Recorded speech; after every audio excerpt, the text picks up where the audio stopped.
som una plataforma veïnal apartidista del districte de l'Eixample de Barcelona que compartim una gran preocupació per la qualitat de l'aire que respirem diàriament. Al nostre districte, des de l'any 2010, s'incompleix de forma sistemàtica amb els nivells legals de diòxid de nitrogen i patim a diari una qualitat de l'aire molt per sobre dels nivells màxims exigits per l'Organització Mundial de la Salut. Els nostres carrers són veritables autopistes urbanes. Per exemple, carrer Aragó, 6 carrils, 85.635 vehicles per dia. Gran Via, 8 carrils, 56.694 vehicles al dia. Carrer Marina, 6 carrils, 42.252 vehicles dia.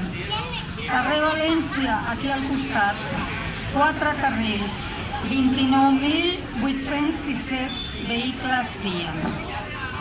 Tenim més, que coneixeu, aquesta mateixa carrer d'Urgell, la podeu sentir, a més de la contaminació, el soroll que hi ha i d'altres de l'Eixample.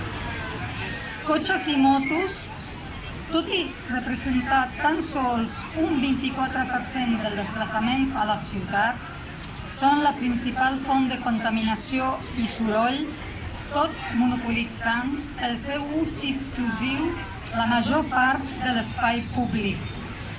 L'Eixample és el districte més poblat de Barcelona, amb una densitat de població de les més altes d'Europa, 356,3 habitants per hectàrea.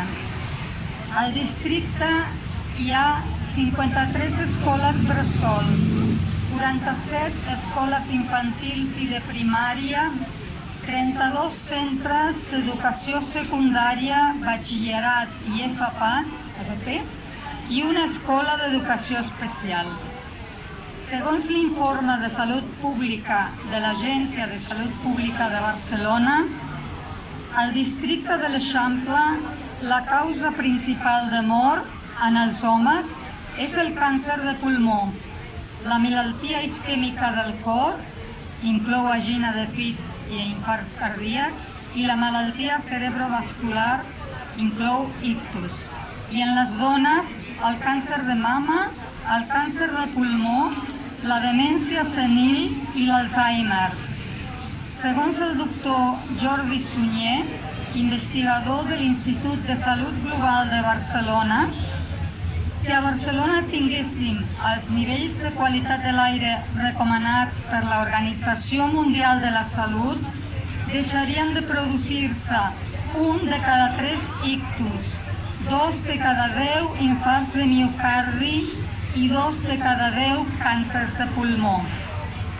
O els numerosos estudis que correlacionen contaminació en casos d'asma en infants i deficiències en el seu desenvolupament cognitiu. L'aire que respirem cada dia, cada instant, a casa nostra, als nostres carrers, a les nostres escoles, ens està perjudicant greument la salut. És per això que exigim a l'administració pública, Ajuntament de Barcelona, Generalitat de Catalunya i Govern de l'Estat espanyol una solució immediata a aquest greu problema de salut pública. Moltes gràcies.